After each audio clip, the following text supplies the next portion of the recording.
Welcome to the Magic the Gathering, the MTG Deck Delve, where I'm going to go down and give you information about one of the decks that I own, that I've built myself, give you some information about some of the cards, why they're in the deck, and why they are helpful.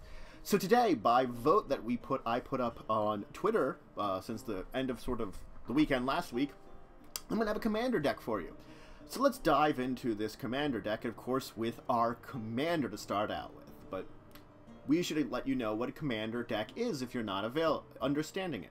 So commander is a special way of playing Magic the Gathering. You have a 100 card deck where, except for basic lands, no cards repeat. Basic lands you have any number of copies of. Everything else, only one of them. And you have one special card called a commander in a command zone, which counts as always in your hand. That's a difficult way of saying it. I can really explain commander better later on, but effectively you have a single card, which is a special card you can always play. If it should die, get exiled, anything like that, you return to your hand. You can choose to return it to this command zone. It becomes more expensive mana-wise to replay it, but you can keep getting it back very easily. Unless you want to actually go to any of these places and have various combos to bring it back anyway. There are many ways to use commanders. Anyway, so but a commander deck nonetheless. And of course this commander deck has one of the more popular commanders in it. So let's just throw that into where you can see it. Bam! So Kaalia the Vast is my commander in this deck. And let me explain a little bit of the origin of this deck before we start diving too deep into it. So this is, again, yes, 100 card deck. This was actually originally one of the 5 commander decks Magic came out with when they did their first Magic group in 2013. I used all 5 of those decks and made my own commander decks out of them. Since then, I haven't kept as many commander decks, but I did count up actually today while I was preparing for this episode that about half of the cards that are in the deck now are not from the original. So only a little less than 50% of the cards are from that original deck Magic printed and came out with. So I have altered it vastly. Which brings us to Kaalia the Vast. So Kaalia here, of course, well, she's a commander. She costs us 4 mana, 2/2 flying. Decent that. Also important note, the colors of this creature here, white, black, and red, tell you the colors of cards you can have in your deck and the colors of mana you can produce. You can't have anything that doesn't match this. Colorless is fine. So when she attacks an opponent, you may put an angel, demon, or dragon card from your hand into the battlefield, tapped and attacking that opponent. Pretty awesome. That means this is, of course, an angel, demon, and a dragon deck. Of course. It makes sense because of that very nature. Now, I have some combos that will work with Kaalia here that will make it a little better to do with. But for now, we have Kaalia as our commander. There's a phone ringing in here?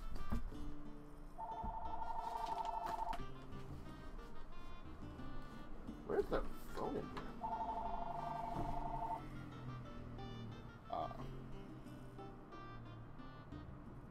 That was odd. I don't think there was a phone hooked up in here. And there was a phone ringing in here. I don't know where it is either. Well, this is going to be a peculiarity that's going to haunt me for some time. Sorry about that, folks. And just in case you want to see, I have the deck right here. Just in case we want to put on some cards into the script here.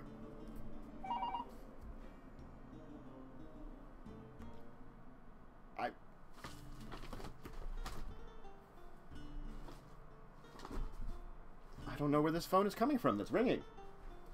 Odd.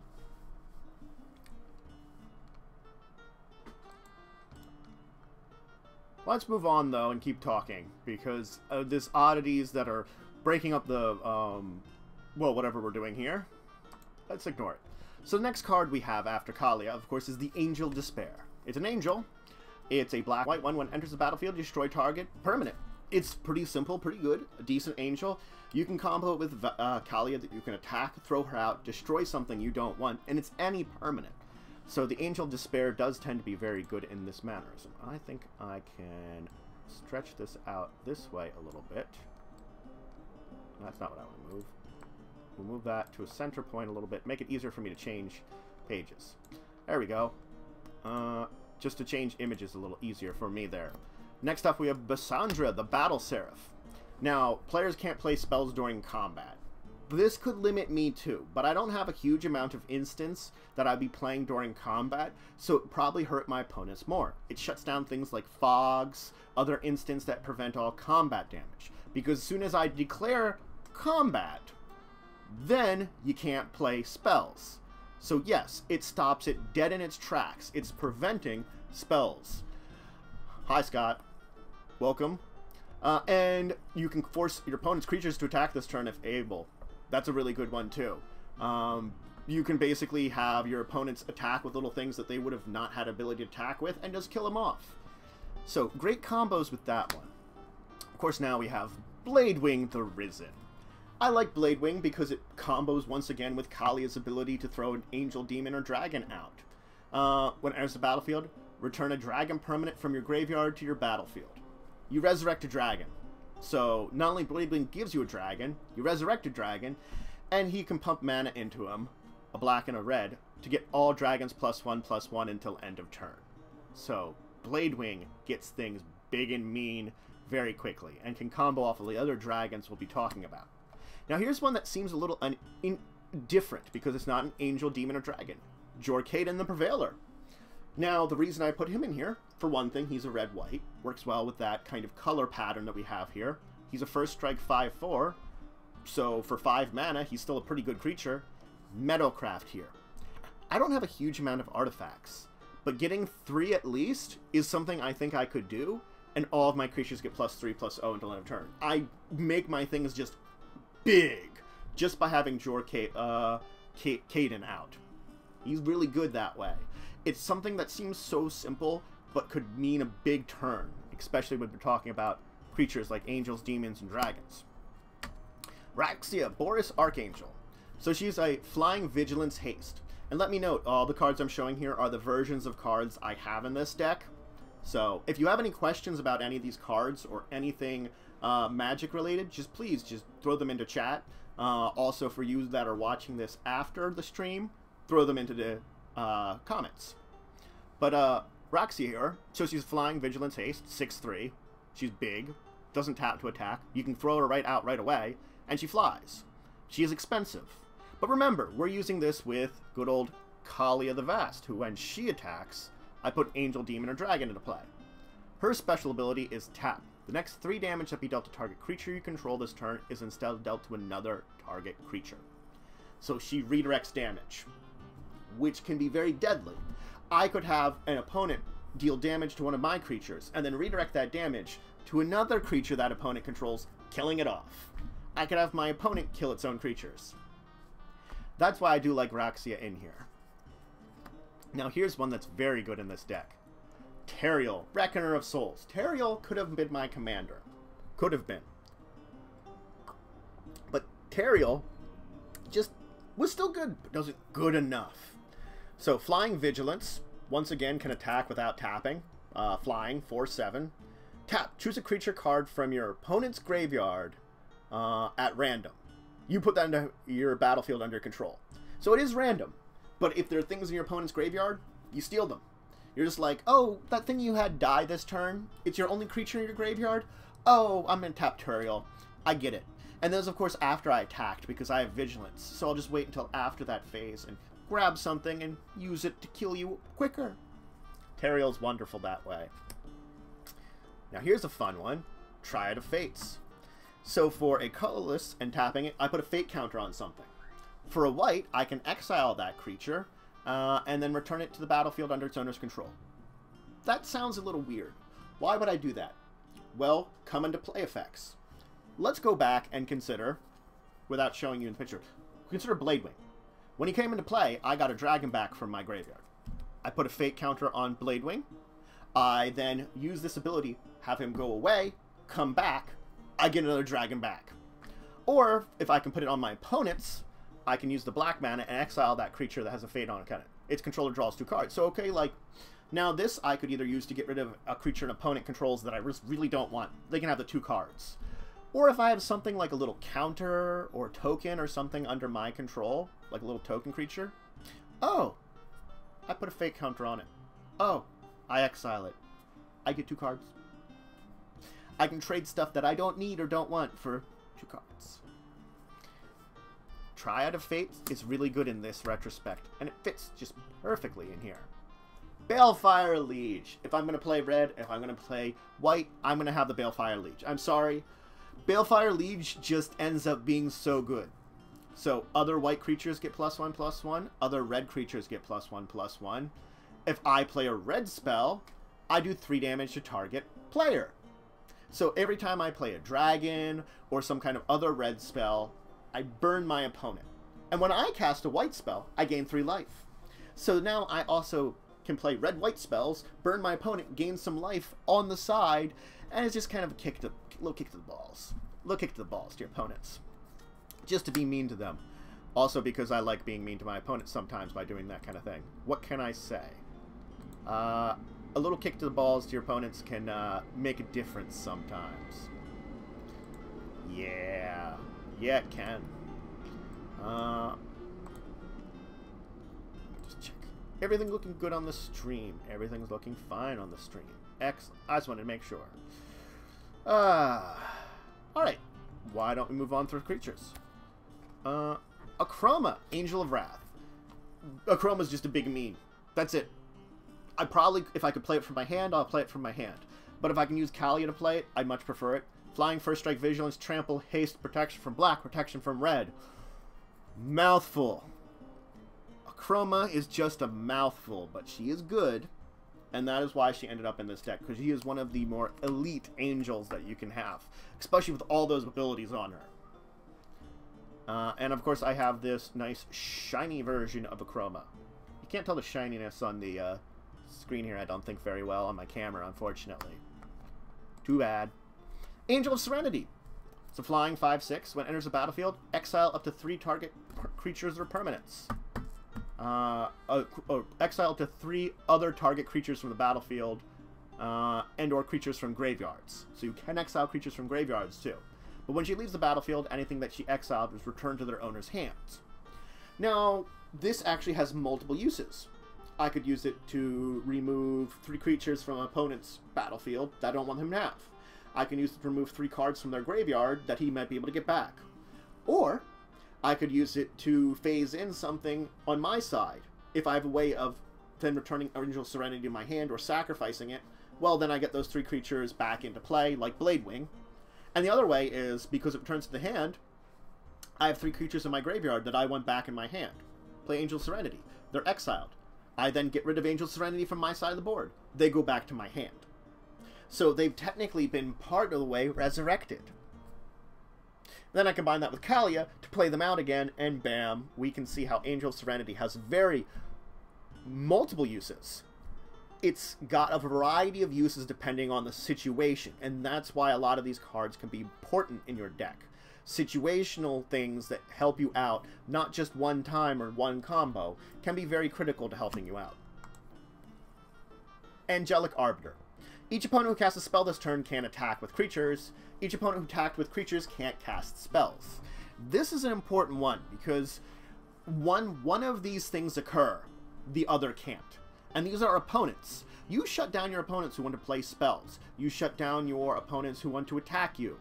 They can't do as much. There are a lot of spells that you might want to play to boost your creatures to attack, or to set it up to do multiple attacks. Angelic Arbiter shuts that down. Or maybe I want to use a combo that when I attack, I get some kind of bonus to play a spell. Again, it shuts it down. Angelic Arbiter also makes sure that you limit what your opponent does. If your opponent's not casting a spell, they're going to attack you. You know that for a fact. As soon as they cast a spell, you know they can't attack you. You know you're protected. So that's why Angelic Arbiter is very good in this situation. Archetype of Courage. So it is an enchantment creature, so it's from Theros, where they had enchantment creatures. Creatures you control have first strike. That's always good. They hit first, they deal their damage first. And your creatures your opponents control lose first strike and can't have or gain first strike. That's an important sentence. Because effectively, you just shut down all your opponents from having first strike, meaning that whenever you attack, all your stuff hits first. it can be very useful to do that. Now, granted, it's weak to both enchantment and creature destruction because it's both of them. But still, I have an archetype of courage. I have my first strike. Avastia, Guardian Archangel. So she's a flying vigilance. That seems to be like a theme for some of our angels that we've had. For 1 white and colorless, prevent all damage that be dealt to target creature this turn from sources of the color of your choice. That basically means, let's say my opponent has some red spells that might burn one of my creatures. I pay 2 mana, that creature can't take damage from a red color. Hi Stark. My commander is Kalia. That's the big reminder, so I'm going to remind people that are showing up. Kalia of the Vast, so it's going to be an Angel, Demon, Dragon deck.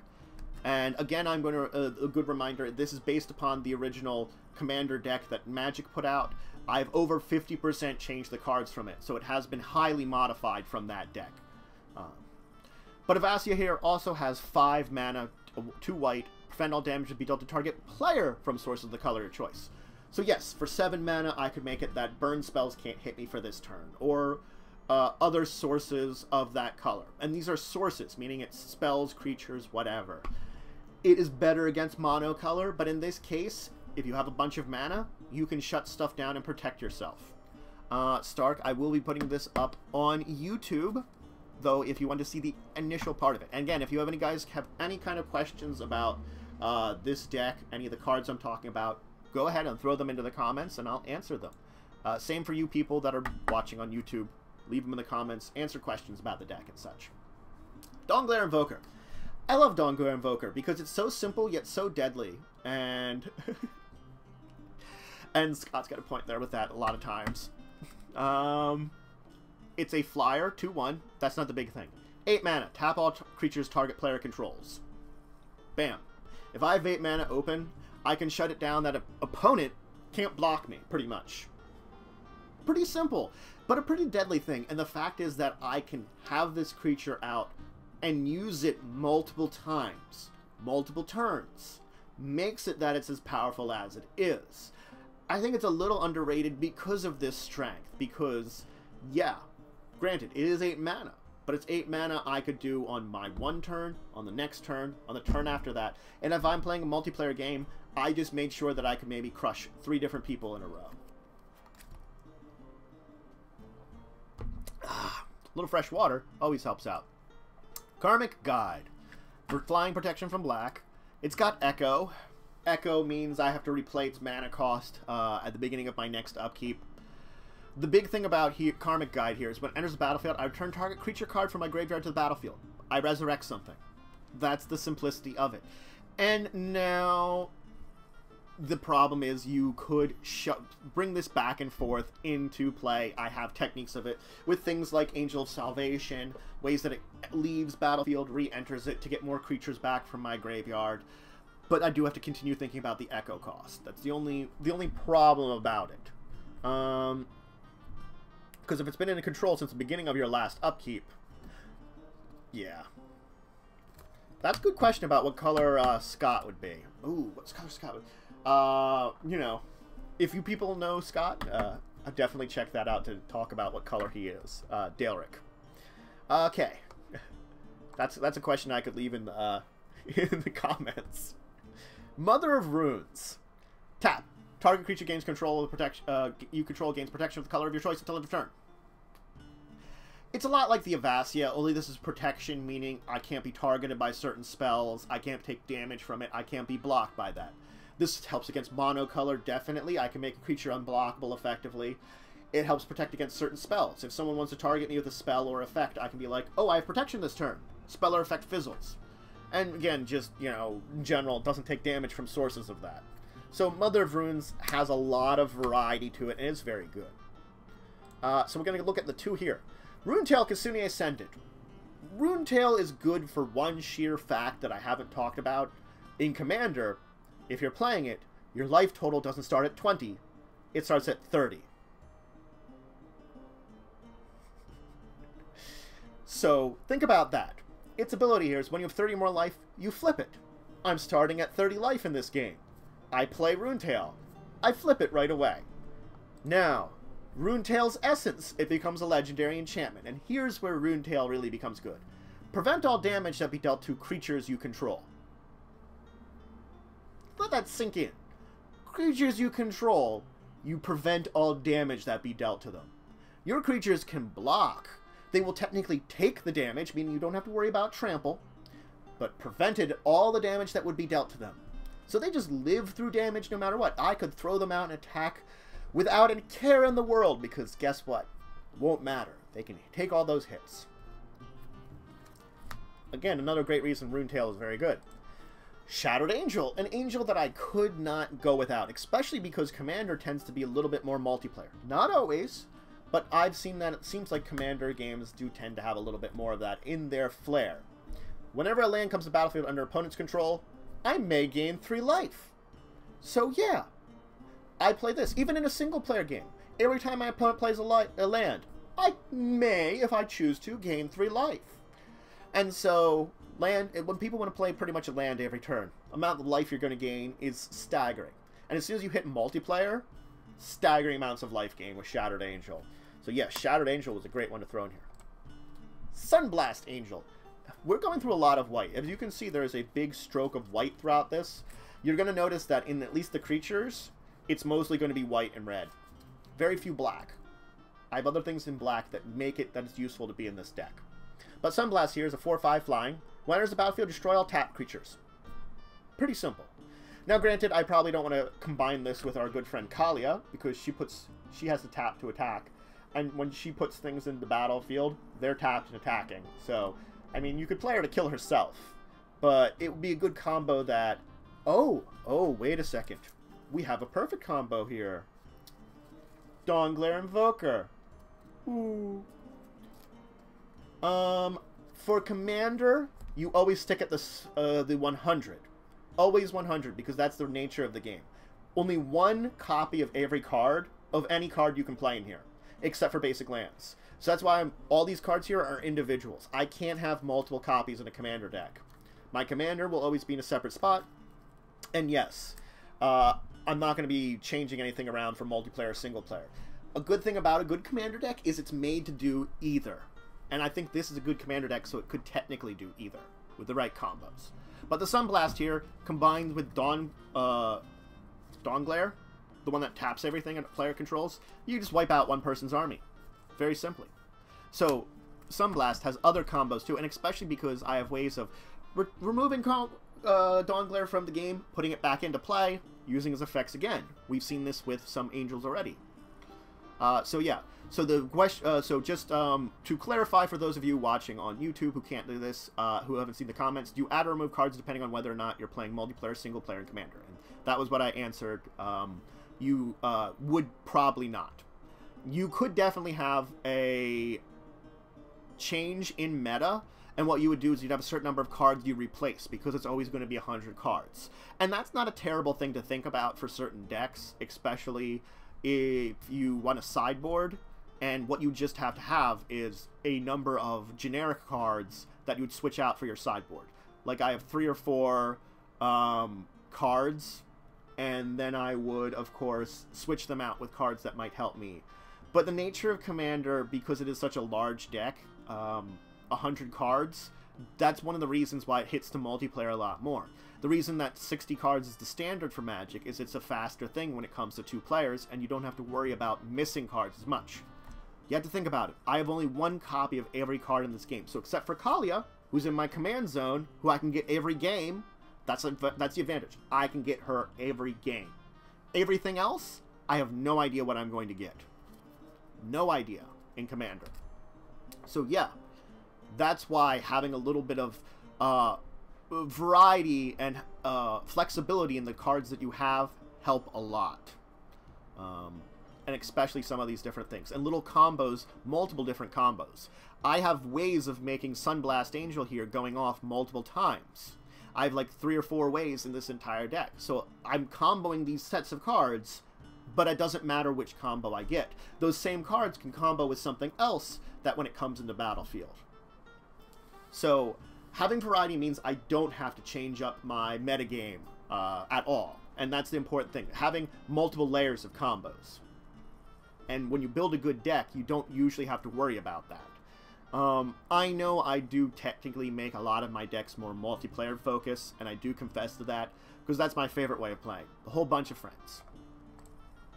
Twilight Shepherd is an angel. When it enters the battlefield, return all to your hand all cards in your graveyard that were put there from the battlefield this turn. So that's a little bit of a mouthful that I wasn't saying right, and it's a flying vigilance. So a whole bunch of stuff died. I play Twilight Shepherd. It comes back to my hand, so I could replay it again. It's a way to save things from your graveyard. Now it does have Persist, which it itself, when it would die, it comes back into the battlefield with a -1/-1 counter on it. So it has to die twice. Persist is an interesting ability with that, and its ability to bring back stuff from your graveyard to your hand can help a lot. It's a good way of resurrecting stuff. And again, once again, combining with Kaalia makes it easier to play. Now granted, you may say, oh, but your stuff's attacking when you use Kaalia. There's a danger to that. We'll see. We have a way of removing that danger, and we're going to see it a little later, so don't trust me. I don't have to worry too much about Kaalia all the time. Now we're moving into black cards, though. And I hope, Stark, if that didn't answer your question, just let me know. If you feel like, if you have some follow-ups on that, just throw it in the chat again. Butcher of Malakir. It's a flying 5/4. It's a vampire. A vampire isn't an angel, demon, or dragon. When Butcher of Malakir or another creature you control is put into the graveyard from the battlefield, each opponent sacrifices a creature. This means every time one of my creatures dies, so does a creature from each of my opponents. Now, in a token deck, that will kind of shut this down, because I don't really have I have ways of answering token decks, but but overall, this is great here in any deck that I lose permanence from, because it makes sure that if I lose something, so does everybody else. People don't want to kill my stuff then. Now here's an interesting one that I liked. It's the technical one demon in the deck. When it enters the battlefield, if you cast it from your hand, destroy all creatures an opponent controls, then tap all of the creatures you control. So it is a board wipe, but it wipes out all of your opponent's creatures, it just taps yours. That's the thing, is it wipes out everyone else's board. And that's why it's good. Now granted, I have to cast it from my hand, but otherwise it's still an 8/8 demon. So there are advantages to it, and it's one of the reasons I kept this demon in here. There are other demons I kind of want to put in here, but I haven't gotten extra copies of them. I'll talk about my process for building on this deck when I get to the end of it. Limdul the Necromancer. I love Limdul, and he never gets reprinted. Now granted, there's an enchantment that effectively replaces Limdul's effects, but he is a creature, and as a deck here where I have a little bit more resurrection, now he can regenerate zombies. Cool. He's a 4/4. Well, when a creature an opponent controls is put into the graveyard from play, you may pay a colorless and a black, and you get that card back as a zombie in addition to its other creature types. Yep. Multiplayer is the best way, under my opinion, just because it's the funnest. Though, playing with 2 players, if that's all you got, can be fun too. Casual is really fun, and I do recommend it. Just keep casual. You know, you don't have to go to tournaments all the time. There's like Friday Night Magics that if you want to play a little casual, especially for some commander and stuff too. But Limdul here. Creatures under my opponent's control die. I pay some mana. I get them as zombies under my control. Oh wait, I have something like the Butcher of Malakir where my opponent sacrificed that creature. Oh, did you? Oh, now it's mine. It's mine now. Thanks, Limdul. And it's a zombie, which means I can have Limdul regenerate it, which means it's harder for you to get it back. Aww.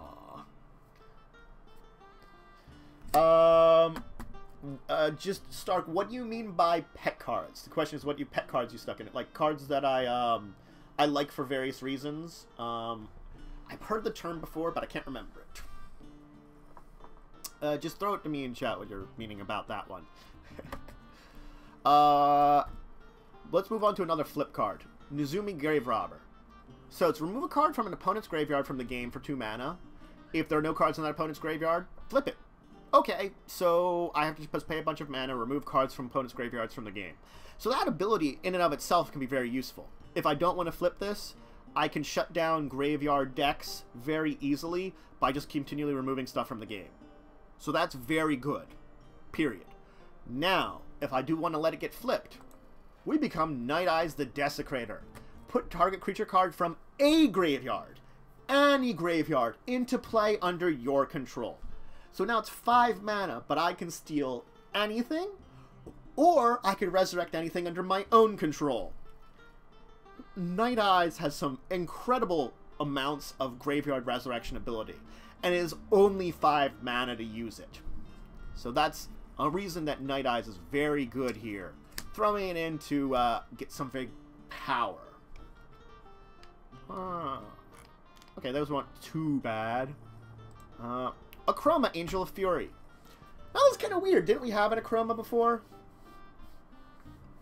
Oh, okay, yeah, pet cards. I do have a few pet cards I've thrown into decks. I think Giant Badger is in my red-green deck, just because I love the fact that it's a Giant Badger, and I find it hilarious. I occasionally do cards like that, little ones that I think are really cool. I don't know if there's one in this deck. So yeah, pet card being, you know, if I see one, I will point it out that it is more of a pet card. I do have some favorites in amongst these things that I like using, like Balefire Lich. I just love using it, but it's very useful anyway, so I couldn't really call it a pet card, you know? There's a few others that I think are I love using a lot, but again, I don't know, you know, unnecessary ones for the deck. I will take a look and I'll let you know as I go and mention if I find one. I can't remember. But yeah, this is from the Time Spiral sets where they did like alternate dimensions and stuff too, and so there's an alternate version of a Chroma. So she can't be countered. She's a red angel, flying, trample, protection from white and blue. She has fire breathing, meaning I could pay 1 to give her +1/+0, and she has morph. If you really wanted to use the morph costs, which morph is interesting. It has come back in recent years, but not necessary. But let's move on from the red angel to some one of the ones we're all waiting for. Dragons. Bogarden Helicite. Flying. Flash. Flash meaning I can play it at any time, even on my opponent's turns. When it enters the battlefield, it does 5 damage divided among any number of creatures and players. I do 5 damage spread out wherever I want to. 1 to 5 1/1s, 5 to 1 big creatures, or 5 to my opponent if I just want to mess him up. I have this nice shiny one. Nice and shiny. Kite Charger. A flying haste 5/5 that, when it attacks, I can pay effectively 7 mana, 5 colors, 2 red, untap all my creatures, and get another attack phase after this one. It makes you be able to attack again. Kite Charger can be really good that way. I can get multiple attacks in during the course of a turn. Multiple attacks can be devastating to your opponents, but keep in mind, your creatures take damage too. So that's why I have Runetail, who hopefully flipped over, or other things that might protect my creatures, or give them first strike. Lots of things to do to make it that you can combo in multiple attacks and not have to worry about the dangers to your own creatures. Horde Smelter Dragon, a flying 5/5. Horde Smelter is good because of its special ability. 3 red, 3 colors, 1 red, destroy target artifact.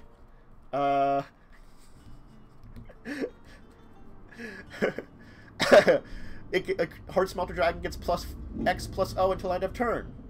Hi everyone. Hey, I like red. Red is one of the 2 colors I started out with, so chat here is busting on red. At least Muffins is. Red and green were my 2 main colors I started out with back in Unlimited. Yeah, I'm that old of a Magic player.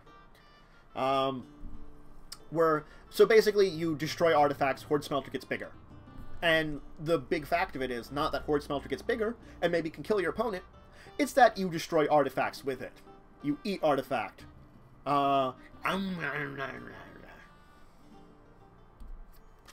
Transparent is not a color, it's the lack of color. Thank you very much. And blue-black? Ooh, pure, not mixed. I love both pure color decks and mixed color decks. And my blue-black combined deck is a mean, mean, mean SOB. Yeah. I know you're messing around with me, Scott. Thank you. Ooh.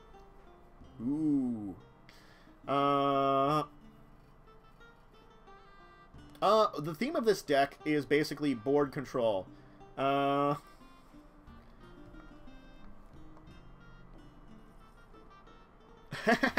not going to fly to Germany. Okay.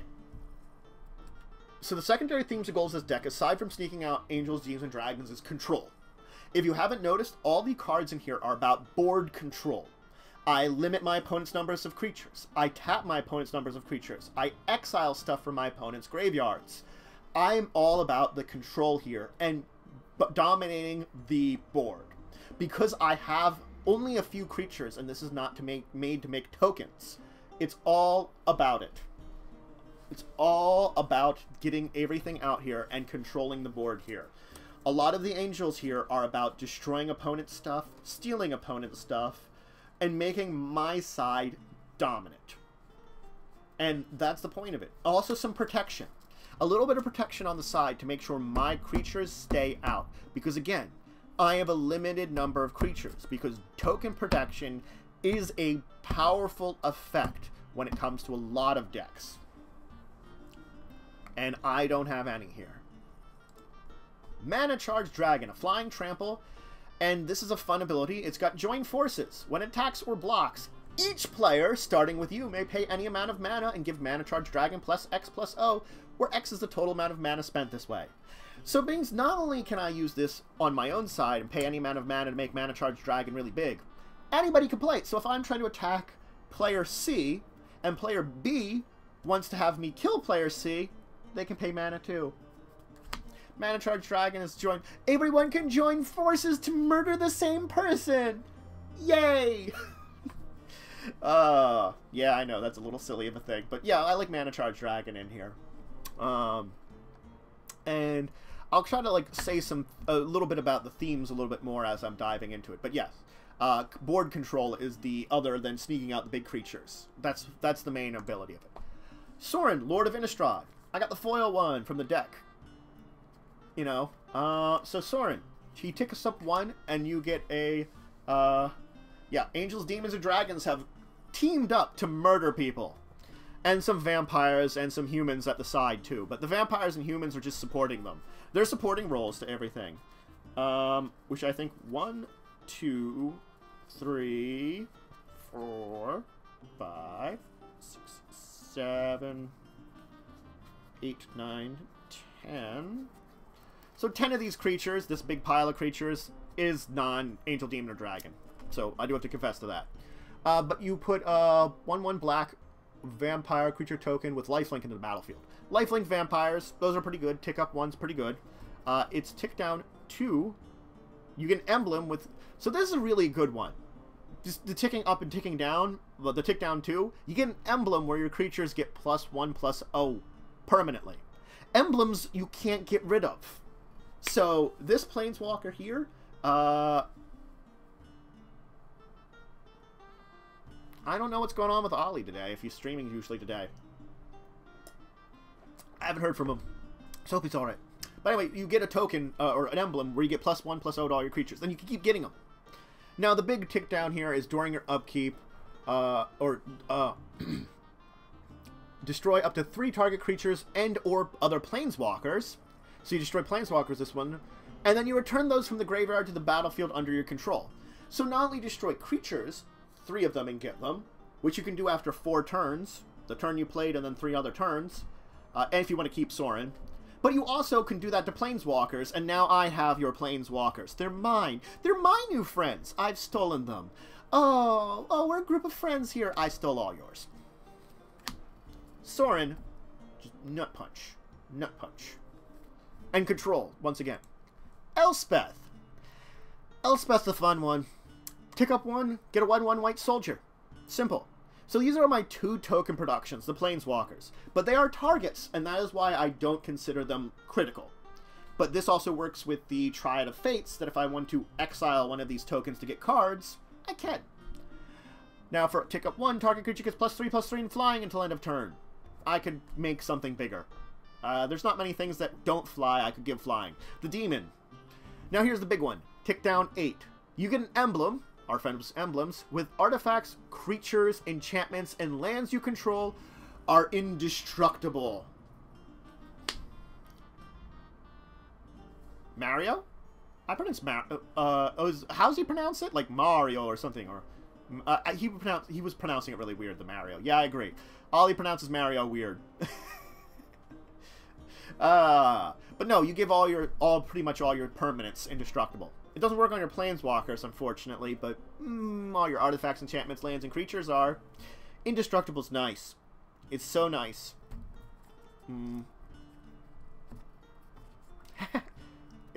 Is it Mario? Mario? To say it like the weird Italian way? Mario. It's Mario and Luigi. So the question is, do you get their emblems often? With Sauron, you get your emblem pretty often because, as a planeswalker, he starts with 3 tokens on him. And it's tick up 1 to get a vampire, tick down 2 to get the emblem. And, if he runs out of tokens, he goes away. And you can't ever go below 0. So, Sauron, pretty easy. Elspeth, difficult. Planeswalkers are the only things that give you emblems, and most of them, it's their big effects with. Soren's the unique one there. That's his middle effect with.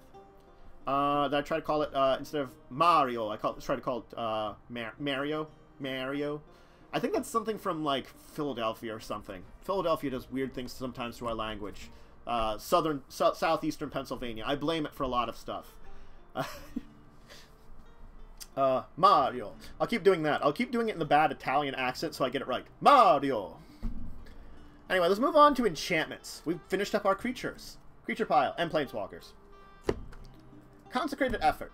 At the beginning of upkeep, all creatures you control gain flying until end of turn. If you have a creature that has flying. So I have to have one creature that's flying, all of it gets flying. And the same is true for Fear, First Strike, Double Strike, Landwalk, Protection, Trample, Vigilance.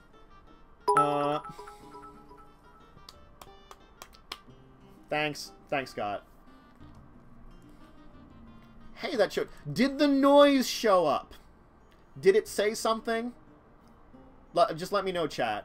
Because I don't know if I've got Streamlabs set up properly for vocal or anything. So did it do its boopity boopity boops? Cool. Excellent.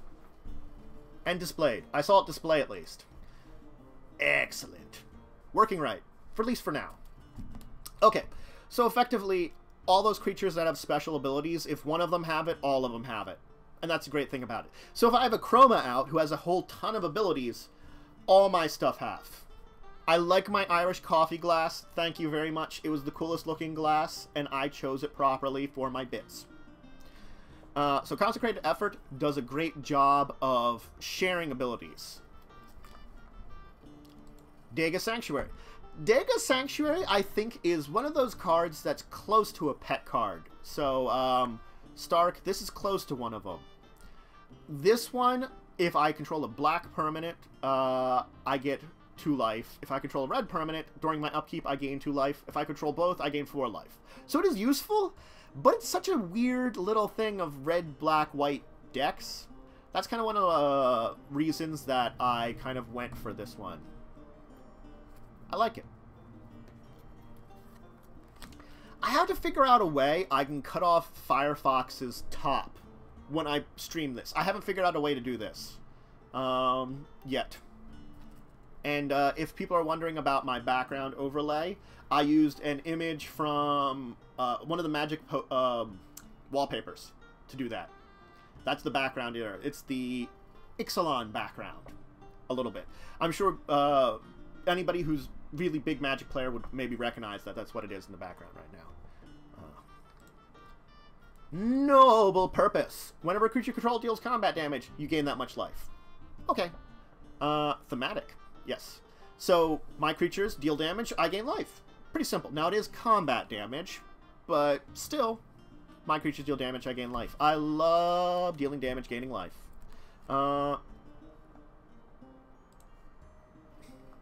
Reconnaissance.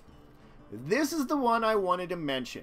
This is one that has not been reprinted since then, and it's a really good one. It came out in Exodus. 0. Remove target attacking creature you control from combat and untap it.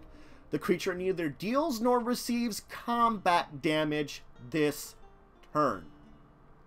I attack with Kalia the Vast. I get a creature from my hand. I remove both of them from combat. They take no damage, they're dealt no damage, they're untapped. I just got a free creature. That's what Reconnaissance allows me to do. Now granted, it does open up Kalia and the other creature to target attacking creature spells, but still. Magic Online games are probably still around. I kind of want to try out Lackey CCG for Magic, maybe, because you can build your own decks in it, and that way I don't have to buy stuff in Magic Online, actual Magic Online, because I own physical cards. I don't know, there's always something strange about that.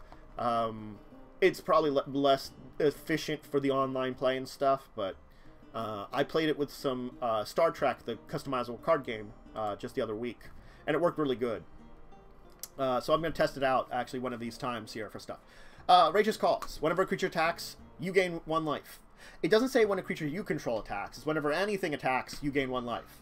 If you're playing multiplayer, you just wait for one of your opponents to attack the other, and you're like, ooh, yes, yes, attack. Give me life, yes.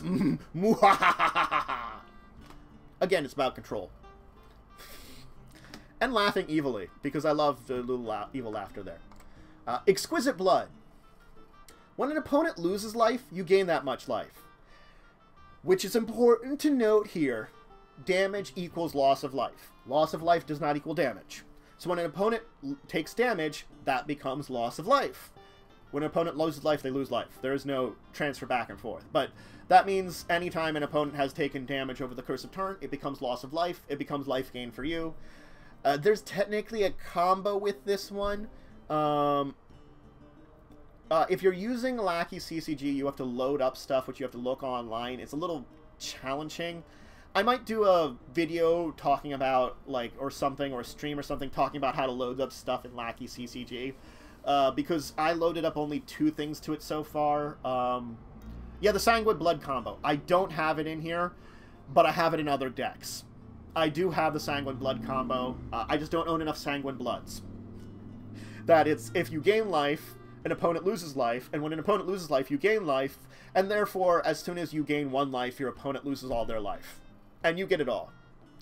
And this works against all your opponents. So, yeah, the Sanguine Blood combo is wonderful. I do have to agree with you. But yeah, maybe I'll do a little, one of these streams, I'll do a little bit intro about how to use Lackey CCG. So, Grave Pact! It's Butcher of Malakir, which I already talked about, but in enchantment form. So now if you have both of them out, when you lose 1 creature, your opponent loses 2. I can just have my opponent lose 2 creatures. Again, I'm just being mean to my opponents, so... control the board. Intimidation. Your creatures have fear. This is before they had fear as a keyword, so they spell it all out. Creatures you control can't be blocked except by artifact or black spells, or black creatures. It makes most of your creatures unblockable except against artifacts and black things. That's pretty good. You're not... Granted, if you're playing a black deck, this isn't very helpful. Or if you're playing an artifact deck, not very helpful. But any other color can't block you. And then I have ways of dealing with that. It just adds a new level to it. Fear was an interesting effect that they replaced with, what was it, Menace, which was the same thing for any color. But now, we've been gaining a lot of life, so for Phyrexian Arena, at the beginning of your upkeep, you may draw a card and lose 1 life. All that life I've been gaining from all the various other things, I'm giving it to this to get cards. That's the good point about it. For Phyrexian Arena, I just switch out life for cards. Because I like drawing cards. That's another mechanic I love in all of my decks. Mana production, card draw. These are the 2 things that I usually go. I figure out ways to get extra mana production, and I figure out ways to get extra card draw. And I always seem to slip it into every one of my decks. There are very few decks I do that I don't have some way of either ramping up my mana or increasing my card draw. It's a theme that I love to use. Electro Potence. When a creature enters the battlefield under your control, you may pay 2 colorless and a red, and if you do, that creature deals damage equal to its power to target creature or player. I make my big dragons, demons, and angels that come into play big booms on my opponent's side, either burning them directly or burning one of their creatures. Electro Potence is very good that way. I make things deadly. Now, Because I have control, I have this card. Because I'm willing to open up something. When any player taps a land for mana, it produces 1 extra mana of the appropriate type. Simple as that. Mana Flare, a classic. This is the revised version, which is what I own. Of course, it's been from Unlimited, Alpha, Beta, etc. It grants it to everyone is the only thing there. That's the thing here that's a little bit shaky sometimes. It grants it to all players. But the fact is, in a multiplayer game where a lot of extra mana might make a difference, it might make more of a difference for you, for all the combos you're attempting. So, using that can be deadly. But it's something you have to use wisely. Don't always just throw out Mana Flare. Sentinel Flute. X, tap. Search your library for a creature card with a converted mana cost of X or less. Reveal it, put it in your hand, shuffle your library. I search for creatures. Now my creatures are very big, beefy, mean, because they're angels. But once again, yes, I do reveal it to everyone. But this is a way I can search for any angel, demon, or dragon, or other creature that might help me out at this time. I can search for the Butcher of Malakir. Granted, I would have had to spend a lot of mana to do it, but if I have something like Mana Flare out, or I've had some mana ramp, I might have the amount to do it. Or I could search for something like the Rune Tail. It's very cheap, it's only 3 mana. I might have that 6 mana to search for it, play it. Also, if you don't really know what you're searching for, you can tap for a whole lot of mana and just search for whatever. And you can do this at the end of your opponent's turn, so it's right before my turn, I search for something in my hand. Conjurers Closet. Now, this is one I put in here because I have all those come into play effects. At the beginning of your end step, at the end of your turn, you may exile target creature you control and then return that card to the battlefield under your control. Yep. So I remove something and put it out. Now, there are things like the Twilight Drover, which I would have to pay Echo if it's been into play. If I hadn't had it in upkeep since the last one, yeah, I'd have to play that. But there's a lot of other come into play creatures and stuff I've talked about. Bogarden Helicite, others that this works well with. I phase them in, phase them out. Guess what? I get its come into play effect again. Conjurer's Closet is one of the better ways of doing that, to repeat come into play effects over and over again. A simple one. Darksteel Ingot. Indestructible, taps for mana of any color. It was in the deck to begin with. I kept it here because it's mana ramp and it's any color mana ramp.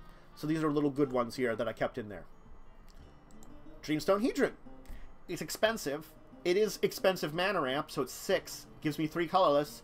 The big thing about it is if I run out of a need for the colorless mana it produces, for 3 tapping it and sacrificing it, I get 3 cards. It's just a way of getting some cards if I don't need it for mana anymore. So that's why Dream Stonehedron is very useful. Elixir of Immortality. For 2, tap. You gain 5 life. And you shuffle Elixir of Immortality and your graveyard into their owner's library. Basically, any card, you basically get all of your graveyard back into your library every time you use Elixir of Immortality. So if you're having a very long game, you have a lot of cards in your graveyard, you have to worry about maybe decking out, running out of cards, use this. All your cards are back in your graveyard, in your library. Also, you can just, if you've got a lot of board wipes or a lot of bad things have happened to you, this is a good way of resetting things. Journeymans Kite. Now, Journeymans Kite isn't as critical in this deck as others, but it still has its uses. I only have 12 basic lands in this entire deck. 12. This allows me to search for them and put them into play. Search for a basic land, reveal it, put it in your hand. I put it in my hand, and then I can shuffle my library. This is why I get extra basic lands. Thanks, Ollie. I'm glad you like things, how I kind of set things up. I had some interesting ideas of combos of things and put it together, so it's pretty cool. I'm using a Magic the Gathering wallpaper background. Looks really nice with everything else over it. But yeah, so search for a basic land, reveal. It's a good way of getting extra lands. So if you need some lands, Journeyman's Kite can be very useful. Soul Ring. It was in the deck. It's really good. Kept it in there. Pretty much. Speaking of the devil. It taps for 2 colorless mana. It's 1 mana to play. Soul Ring is a classic that came out in Unlimited and returned for Commander. And it's really good. So that's why it's pretty simple. Vessel of Endless Rest. So when it enters the battlefield, put target card from a graveyard in the bottom of its owner's library. Okay, so maybe I don't get that card directly, but I do get a card. I put a card somewhere on the bottom of its owner's library. Taps for any color mana. Pretty simple that way. Pretty good that way, too.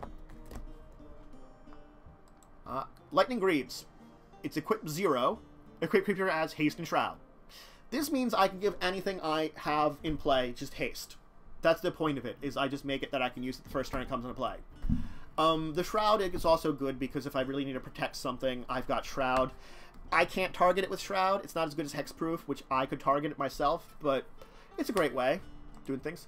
Moonveil Spear. Now, this is another token creation. So this is my 3rd card that can create tokens. Enjoy your nap, Worm. Thank you for joining us for the amount of time you've been here. We were almost done, but, you know, you stayed for most of it. Cool for you. If you want to see the end of it, it will be up on YouTube. I think tomorrow I was planning on putting it up, this video here. So Saturday, after this aired on Twitch.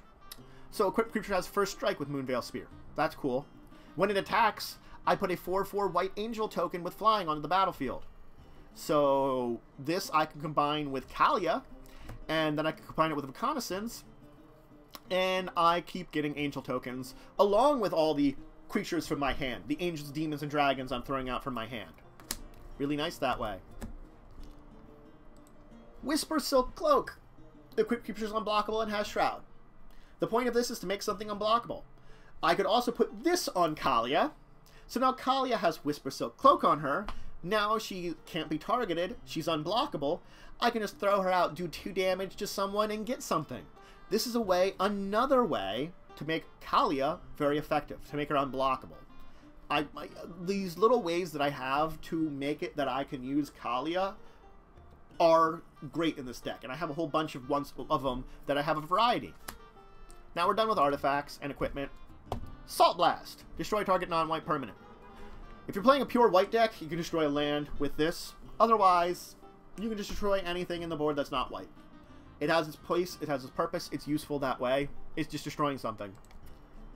Diabolic Tutor. Search your library for a card. Put it in your hand. Shuffle your library. A search engine card is always good. And, you know, putting this in here was wonderful. Diabolic Tutor, great way of just getting any card you need. Whatever card you need at the time. This gives variety. This gives that, what do I need at this point in time? Sure. I'll try to figure out a good way of putting up the deck list when the video goes live.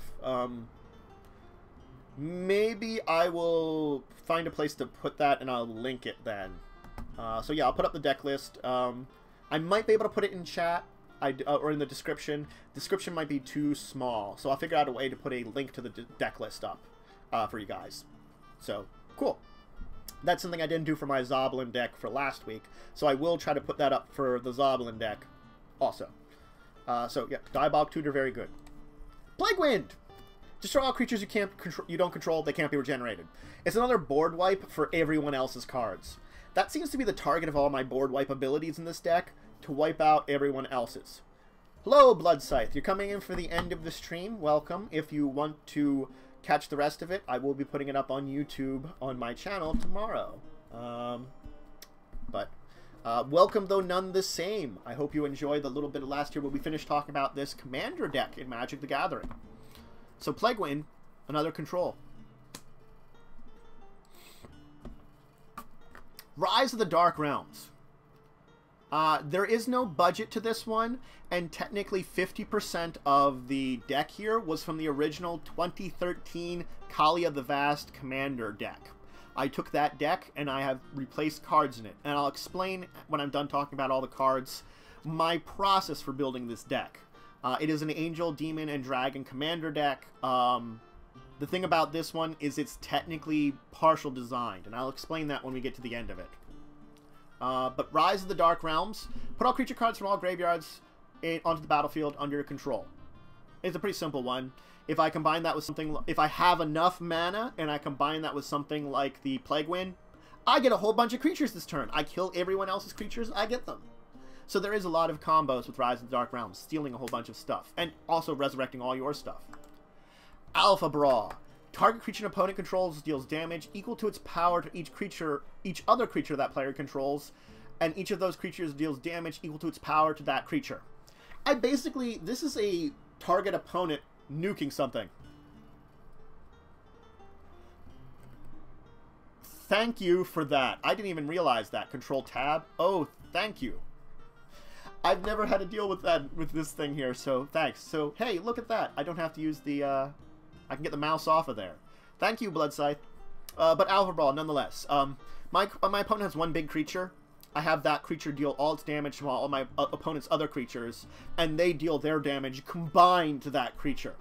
It's a good way of wiping out one opponent. This means if I have one opponent with like a big token horde and one larger creature, I can use that larger creature to wipe out all the tokens and all that tokens to wipe that creature out at the same time. So much damage is dealt across the board. Alpha Brawl can be very useful, and it's a way of managing things. Oh my god, a cost for the deck if there's a deck list. Wow. This deck would probably be not too cheap now. It wasn't though expensive for myself, personally, just for the nature of how I built it, which I will explain again shortly. Oh, dang it, I did it. Mortify, destroy target creature or enchantment. Pretty simple, pretty versatile. If I want to destroy a creature or enchantment, I got it. Terminate, destroy target creature, it can't be regenerated. Also a very good one. Sometimes you just want to murder something and you don't want it to regenerate. Wrecking Ball, destroy target creature or land. Just another way that we can destroy and control the board. That's what we're doing here. Remember, we're controlling the board while creating our army of angels, demons, and dragons. Here's one that hasn't been reprinted I like. Master Warcraft. You cast it only before attackers are declared. That's an important part of this. So this is played during combat. Combat has been declared, attackers have not been. This is something that you have to be careful of because a lot of times people skip over this part of combat phase. When you begin combat, I declare that I'm beginning combat, I declare who I'm targeting with my combat, then I declare which creatures. These are small steps that oftentimes we all skip over when we're playing Magic. We go like, oh, I'm attacking you with these creatures. We say it. We go through all those phases in one foul action. But all these steps are important because things can interrupt it. And I'm not going to keep Wrecking Ball. I'm going to keep with my little background music here. And what it is you choose creatures attack this turn. You choose how each creature blocks this turn. That's the important part of it. I master combat this turn. Now, if it's on my turn, I choose my own creatures to attack. I choose how my opponents block this turn. That's a unique thing about it. Or, here's an important one I can do. I could play this during my opponent's combat phase. I choose which of my opponent's creatures attack this turn. I, of course, choose how my creatures block. Or I could have that opponent, if I'm playing multiplayer, attack that other opponent. I choose how their creatures block to murder everything. Master Warcraft has this variety and hasn't had as much reprint as it should. Master Warcraft is very powerful that way. Path to Exile. Exile creature, its controller may search his library for a basic land card, put it in the battlefield tapped. I'm fine with giving my opponent a land if I exile anything I don't want them to have.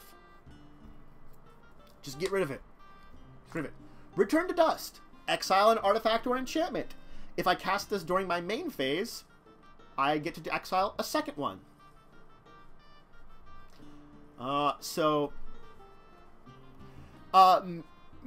Single-useness is something that makes things a little bit difficult here, Blood Scythe. But the point of a lot of these cards is because I only can have one of them in Commander. No game ads here. I'm advertising Magic the Gathering if you want to have that one there. I mean, I don't know what you mean, muffins. But anyway, what was I saying? Oh yeah. But because the nature of a commander deck, because I can only have one copy of it, is to have a lot of variety. So I can have Master Warcraft, I could have Plague Wind, I have like 3 or 4 different spells which can have similar effects of wiping out my opponents and setting them up for my win. I have no idea what I'm missing from the joke here at all. Oh, is it the MacBook that Scott's talking about? Oh god! I forgot all about that. Oh my god. Thank you, Smoking Muffins. I forgot that Path of Exile is indeed a video game. Wow. Blanked on that one. Wait. There's something that this calls for. In chat. There we go.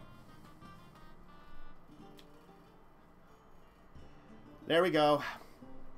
Emperor fail. I used my... It fits perfectly. It went completely by me. Anyway, Return to Dusk, indeed. If you watch on Twitch, you can see I have my own emotes, and one of them is Emperor Fail. And I used it now in chat because chat used a joke based on a video game, and I lost it. So, those of you watching on YouTube, you can enjoy that little bit of information too. But Return to Dusk, you can exile 2 artifacts or enchantments. You can use it as an instant if you really need to, or just during one of your main phases to do 2. That can be very helpful. And finally, the last actual card in the deck, Savage Beating. You play during your turn and only during combat. This is another one that hasn't had a lot of reprints. This one actually hasn't had reprints at all. You can pay mana, and you can either do... and I'm going to do an emote train of all 3 of my emotes. Because I can. Triple emote. Wow! Anyway, you choose one of the 2 of them. Either all your creatures gain double strike until end of turn, or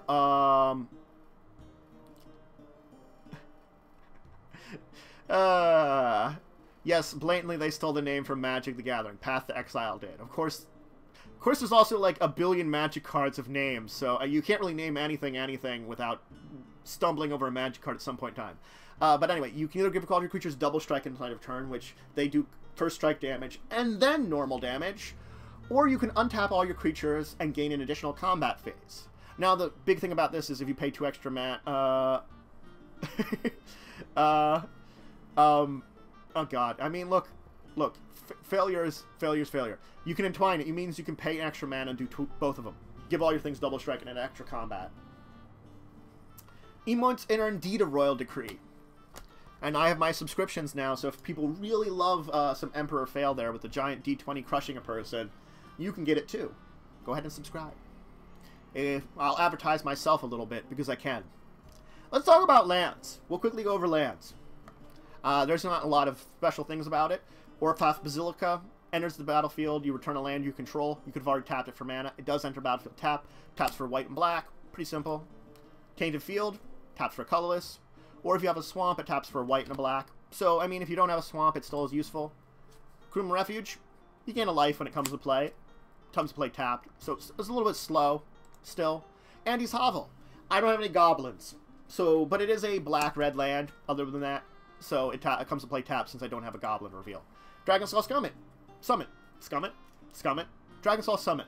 Wow. Bad English there. Enters the battlefield tapped unless I contain a swamp or own a swamp or mountain. Taps for red or black. It's been reprinted a lot. It's really good. Molten Slag Heap. Taps for a colorless. I can start putting charge counters on it. God, you told me control tab, and I forget all about it in Dracovin because, you know, forgetful. Instantaneous forgetful. Hey, guess what? Emperor Fail again. I will once again use that. Because guess what? That's what not using tab is. Anyway, I can add storage counters to it for, colorless and tapping it. And for 1 mana, I can remove any number of counters from it and get a combination of black or red mana from it. So I store up land and get it. Does that work? No, I have to have it, like, clicked on here. There we go. Rakdos Cacardum. It's the Basilica, except with black-red. It's the exact same thing. Okay, Sword to Plowshare. Why exile the Path to Exile over Shares to Plowshares? For one thing, A, Path to Exile was already in the deck, and B, I would rather have my opponent have a land instead of gain life. Swords to Plowshares. Where is this phone that's ringing?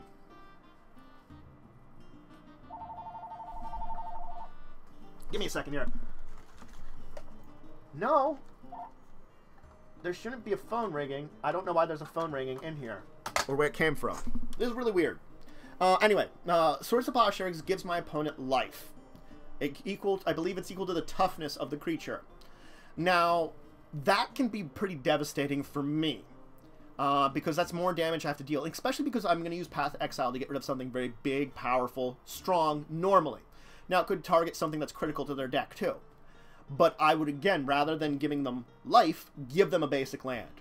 Because single mana can make a difference, but oftentimes does not, over that life that makes them more difficult to kill. That's the explanation for why Path to Exile. And it was already in the deck again. Boros Garrison, again, same thing as I just showed you, except it's red and white. Now, Command Tower. It taps for any of the colors my commander is. It taps for red, white, and black. If you're playing a non-commander game, it does just that. It taps for red, white, and black, the colors of the deck. So, it's pretty simple. It's pretty decent. You can play it in non-commander games, too.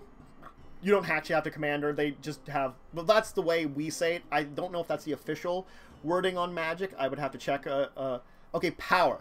Thank you, Stark. I could not remember if was Swords of Plowshares was power or toughness, but it is power, indeed. Thank you. So, pretty good. It's going to tap for any color mana.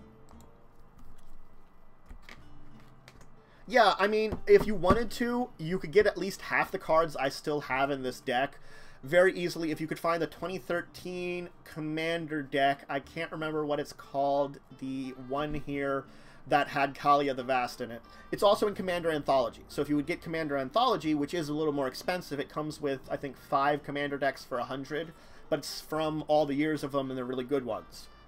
This one came with a whole bunch of these cards in it. Like, again, I think I said, like, I've replaced, like, 52 or 53 of the cards of the 100 originally in here. Rupture Spire. Now it comes to play tapped. You do have to pay 1 colorless mana, but it taps for any color mana there, so it does have very good uses. Evolving Wilds, you get rid of it for any basic land you need. That's very good. I get what land I actually need in replace of it. Rogue's Passage. This is another one to use with Kalia. 4 tap. Target creature can't be blocked this turn. I make something unblockable. I make Kalia unblockable, so I throw out yet another creature with her. Because keeping Kalia alive is the point of it. The other creature, if it's tapped and attacking, I don't care as much. It might be able to live through it.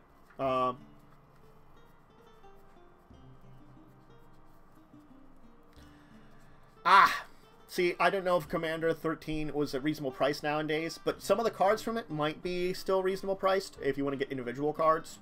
That's the best thing I can say. Sometimes, yeah, finding these old things can be very difficult. I know, I've had to look for it for past stuff like that before. Yeah, and Kalia is expensive. I only have the 1 copy of Kalia because I got it from here. So that's the only way I got it. Sunhome, Fortress Legion. You can give something double strike on front of turn. It taps for a colorless otherwise. If you want double strike, that's the best way of doing it. That's why I have it in here, because sometimes you need double strike. Especially double strike on trample things is wonderful. So if you can have trample, double strike together, wonderful.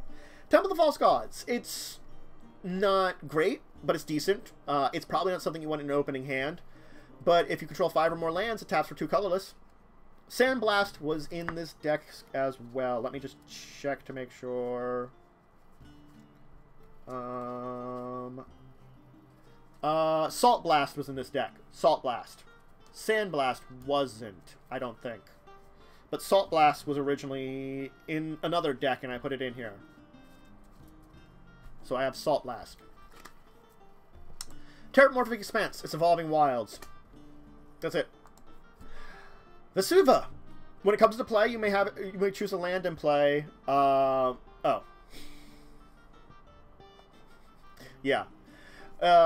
If you do, it becomes tapped and a copy of that land. So any land that is in play that you might need or want a copy of, you can have this become a copy of it. There's a variety of uses for that, and that's why I chose it. Now here's a couple of lands that were already in the deck I kept in. The Secluded Steppe, it's a cycle land. This is, if I have it early in the game, fine. If I have it later in the game, I'm probably going to cycle it for a card. New Benalia I put in here because it allows you to scry 1. Again, it taps for white, comes into play tapped. The scry can be very useful. You look at the top card of your library, decide either to put it back or to put it on the bottom. Vivid Meadow. That's still in here. It comes with 2 charge counters. You can tap it for a white. That's great. Vindicate. Do I have Vindicate in here? I don't think I have Vindicate in here. I got Mortify and Terminate. Yeah, Vindicate would be really good. But, again, I'll explain how I kind of designed this deck in a minute, as soon as I finish up the cards. But it also comes with 2 charge counters that you can remove for any color mana. Baron Moor, it's another cycle. Bojuka Bog, I exile all cards from target player's graveyard. That means if I don't have an opportunity to steal stuff from a graveyard and I want to shut down Graveyard Resurrection, I can play the Bog. Forgotten Caves and cycling one, and the rest of it is our plains, swamps, and mountains. Alright, we've done talking about the actual deck. Now let's explain why I have the deck the way it is. So this deck here, as I said, it started out as the commander deck that was the Kali of the Vast 2013 one. So that's where I got this originally. How I designed this deck is actually a unique one. Now, last week I talked about my Zoblin deck, which is an actual designed deck. I plan it out. After I put everything together for all of my design decks, which I have about 20 of, I look at what cards I have left whenever I get new cards. If it's from a block, usually I make a deck for a block. I have a Monket blocks. I have Return to Zendikar block decks. I have those. So after I've handled the controlled planned decks, after I've handled the decks that are from those sets, any rare or decent uncommon I have left over, I mass in a pile, and then I decide in all the other decks I have if I want to add them in. And I have a variety of other decks that aren't themed or stuff. Like I have a red, black, green deck, which is just I call it my rare deck, because it's an amalgamation of rares and mythic rares, mostly, that I've just thrown together. I also then look to the commander decks at this point in time and see, oh, I have this rare from, let's say, Magic Origins. I didn't use it anywhere. It seems pretty decent. Where do I want to do with it? Where might I put it? It's not going in any of my actual, like, design decks. Maybe I could put it in here. Then I look and see if it would be able to replace a card that's in here. I go through a stack of cards and see what I have that would go in here. So, yeah, I mean, yeah, I don't think there's been a modern version of Swords to Plowshares that's been printed also. Granted, Commander doesn't need to be modern, as far as I know. I guess you could play Modern Commander, but Commander doesn't need to be modern, hence why I have Mana Flare in there, which is technically revised. But, so yeah. The Commander deck, as well designed as it is in a way a hand-me-down of rares and other powerful cards from stuff that I've basically gotten. If I get packs from sets, I just go through them. If I get a deck from something like Commander decks or the Dual decks or anything like that, I actually take a look at those decks, decide if I want to keep them, and if I don't, I scrap them for parts, is basically what I do. I look to my design decks first, I then look through mainly that black, red, green deck, and then anything else, I start looking at the Commander decks or any other places to put them, and then I get rid of the rest. I actually put the rest back into my collection, which is, can I actually show you guys from here the collection? Over there on the shelves, there's like a whole lot of binders on the shelves there. That's like covered in binders. I probably have at least 10,000 cards. So that ends up with the rest of the collection. So, yeah, so building my decks is basically mostly from revising my personal collection. As I get more Magic cards, I then integrate them into my decks. And as I said, my Commander decks tend to be one of the hand-me-downs. I have that, like, order of operations. It's that first, it's all those design decks, which, again, I have 20 of. But since they're very heavily designed, they tend to also get bloated sometimes, meaning I have to cut fat from them, and that fat that ends up going from them also ends up in things like the Commander decks here. Hence why, like, back in the day, some of my red decks used to have the Mana Flares. As the Mana Flares weren't used anymore, ends up over here in this deck. Yes, see that tower over there? That's for recording. My microphone goes on here. Here's my stand for recording videos. I showed you the thing I record in front of, so there's a little private tour of my background there. But yeah, you never really see it when I'm shooting my videos, but all my Magic card stuff is on 2 of the bottom shelves there. Most of it. There's a whole bunch of other Magic stuff I couldn't get into binders, because binders are expensive. Well, no, the binders aren't expensive, the sleeves are expensive. So I haven't had the extra money to get sleeves. I'd rather buy Magic cards at this point in time if I got the extra money to add to my collection. If I have money for that. Or sleeves for some more of my decks, because not all my decks are sleeved. I have these nice white sleeves here. Deck Pro. Another one that I recommend because I like their colored sleeves. And no one suspects the pink deck, and I have this horrible black deck, mono black deck in a pink. So, anybody in chat right now have any kind of questions? We can have a little like Q&A about Magic or the deck here. If you have any more questions about it, just, you know, drop me a line right now. Again, for those of you that are on the YouTube side watching this, do it in chat, in the comments, and I'll also answer it there. But I'll read out any kind of important questions that chat has here to you guys so that you also know it before we finish up. I would love for Magic Missile to be a Magic card. Ask Wizards. As much as they... At least they have the Plane Shift MTG that you can play in D&D. I love that. The deck list... Okay.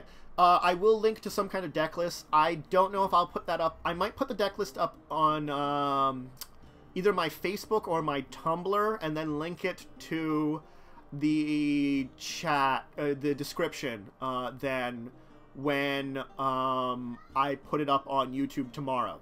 So if you have some big questions about this, I will be putting this video up on my YouTube channel, which is linked in the Twitch, my description and stuff tomorrow. And then you can just... we can chat in there. Or, again, another good place to reach me is my Discord that you can chat a lot about there. I love playing all the colors. My favorites are still red and green because... So the question is there any color I don't enjoy playing? Favorites are red and green because of the history of it, because those were my first colors I did. But since I've started playing, I have decks that I love in all the colors. My Zoblin's black-red. I love my Zoblin. My Merfolk is blue-white. I love my Merfolk deck.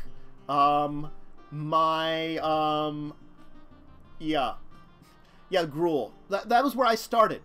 And the reason behind I started black, red, and green is because my brother bought unlimited cards, and since they didn't have value at the time, he didn't want the red and green cards. He wanted white and black, and a little bit of the blue. So he just gave me all these cards from Unlimited that were red and green. So of course that's what I started with. I got them for free. You know, that was the thing about it. I have a blue deck which I love to play too. So I have a lot of decks I love to play that I've built since then. My heavily designed decks would be like my Zoblin deck I talked about last week, which is I basically go through... When I first built them, I went through literally the entire Gatherer and just looked for cards I wanted to put in the decks. Period. It took me hours to do those. So my heavily designed ones were big, put-together things that I took forever to do. Since then, whenever like new cards from a set come out, I look at those set cards and I say, do I want this in this deck? Then I move to the next one. Do I use this for this one? Use tap out or deck stats. Let me make a note of those two because I don't use those for my deck list. But if I could use them, I might do that and then use those instead. Thanks. Thanks, Blaze. So, tap out deck stats. Those might be good. I might actually put it up in a couple of places and just link one of them. My brother did give me the start of a career. I actually thank him a lot for it. A lot of the cards I actually have now are inherited from him because though he did sell off some of the more... He sold off pretty much most of the Power 9 he had. A couple of really expensive cards did get inherited to me. I have like 2 Demonic Tutors. I have a couple of dual lands still. I have like an Ollie from Cairo. I have some very expensive things still. So yeah, I'll probably do deck stats then if it's a little more versatile. If those two give cost estimates, that's wonderful. And I don't know if I have the best mana curve because I have a bunch of acceleration stuff in here. I try to keep it about 33, 34 lands in here because I love that 1/3 ratio when it comes to decks. I know the original Commander deck when it was released had a slightly higher curve. It had a little bit more mana, but I kind of feel like you only need that 1/3 mana. I never want to drop below that, but I never really usually feel like putting myself above that oftentimes for decks too. So, So I'll make a deck stats account. I'll probably do that.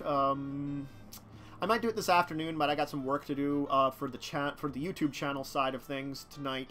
So I might, in fact, do that tomorrow. After I get everything set up for tomorrow. Any more questions anybody have? We'll put up the deck list, and if you want to either... I'll link it into the video tomorrow, then when I put the deck list. If you want to either chat with me in the comments there, or go to my Discord. I have a Magic the Gathering section on my Discord where we can chat about Magic decks and stuff too. So that's another thing if you want to join my Discord. I've split up with shows and games for a lot of different Discord channels. So there's a lot of variety there.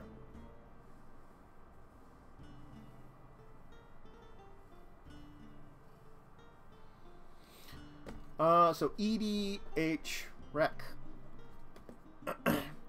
I actually don't check out EDH Rec while building my decks. Most of my EDH decks have been based upon previous ones.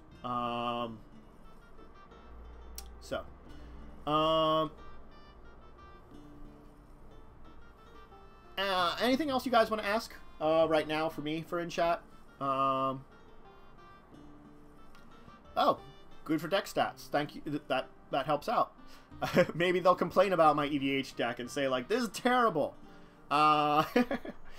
Which, I like how my Magic History videos, I just talked about how the first time Wizards mentioned EDH was from the Vault's Dragons. That's a little fun fact there for Commander. Though they put out the first deck in 2013, back in 2008, they actually mentioned EDH, Elder Dragon Highlander, when they put out the... Well, it had Nicol Bolas, the Elder Dragon, in it. So, there's a little weird fact for you. They did actually consider using stuff for it then. Thanks, Wizards, for being supportive eventually. I remember hearing about EDH years ago and not knowing what the heck it was for so long. Until they came out with, I didn't know anybody that actually made a deck for it until actual Commander came out, and then it started getting enough popularity that I saw some with it. But yep, old Nicol Bolas is a great one there.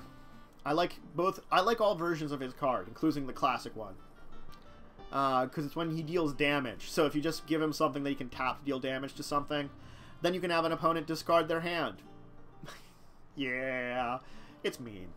Alright though, so we've been here for like an hour and a half. I'll give another minute for anybody who want to ask any questions in chat for a second, and then we'll end it up. So those of you on the YouTube, but those of you listening on the YouTube side, and those of you in chat that want to hear, of course, while they're asking some questions, I'll give my sort of outro here. You can always check out my Discord. We have Magic Chat there, along with other role-playing chat and different things there. That'll be linked in both the here on Twitch and on my YouTube. In the description, the Discord will be linked. Of course, you can always support me by following on YouTube, subscribing there. You can also follow or subscribe here on Twitch. There's subscribing, you get my emotes. Well, at least you get the fail one, which is what I got now since I am an affiliate. The more expensive ones gives you the Emperor Victory and Streamcat. So if you really want to get Streamcat, you can go for the gold on that one. I also do have a Patreon, which supports me. I can't get a lot of Magic cards nowadays, so if you guys, want to see me do a lot more things where I'm building a lot more decks and stuff, I might need some more cards, and, that might be a good way of supporting me to grab some more stuff for it, too. Other things like that. And I will be back tomorrow for discussing tabletop. Why Electro Potence over Warstorm Surge? That is an excellent question, Bloody Scythe. It's what was in the deck at the time. If I have another copy of Warstorm Surge, I probably will put it in here. I only have so many Warstorm Surges, and it ended up in my straight red deck that I designed, because I do love it. And I think it's also a little bit of the mana cost, too, is the reason that I kept it. Electro Potence is very cheap. I do have to pay the mana each time. But, like, in my red straight deck, I tend to make a lot more dragon tokens and making multiple over the course of turns. So it has a much better token deck theme. I don't have to worry about playing mana. In this one where I'm playing like maybe 1 or 2 creatures a turn, 3 extra mana is not that bad. And I can get it out a lot earlier. And so yes, it is more expensive for Warstorm Surge. So yes, there's some reasoning behind it. But anyway, as I was saying, yeah, Ultraviolet, like, you are correct as one of the ones in my red deck. It will be one I will be talking about in one of the Fridays in the future, if I do some design deck next week. I think next design deck I want to talk about is my Merfolk deck, a blue-white Merfolk deck, which is just fun. But the red deck is pretty high on my list of ones to talk about. I have all my design decks in an order of my favorites, and red is up in the top 5, I have to say. Though, of course, also in my top ones is my Sliver deck, which I am an evil, evil man because I have a Sliver deck. And I will confess to that because it's very, very mean, and I love my Sliver deck. Because I had one years and years ago, and when I rebuilt it... Ooh. Anyway, okay. So tomorrow, discussing tabletop, 1 p.m. Eastern Standard Time. Worm, who had been here for a while, will be joining me there as usual, along with Joe. We'll be talking a lot about a lot of news of the tabletop week. And I thank everyone that's been here. If you want to move some of this conversation, again, I can say over my Discord, you can just reach me there if you want to talk some more Magic, or you've got some more questions right now you don't want to save for tomorrow. Go ahead and drop by over there, and we can talk a little bit more there. But otherwise, I'll be back next week for more Deck Delve, 4 p.m. Eastern Standard Time, and I'll be here tomorrow for discussing tabletop. So, everybody, have a great day, and I'll see you next time.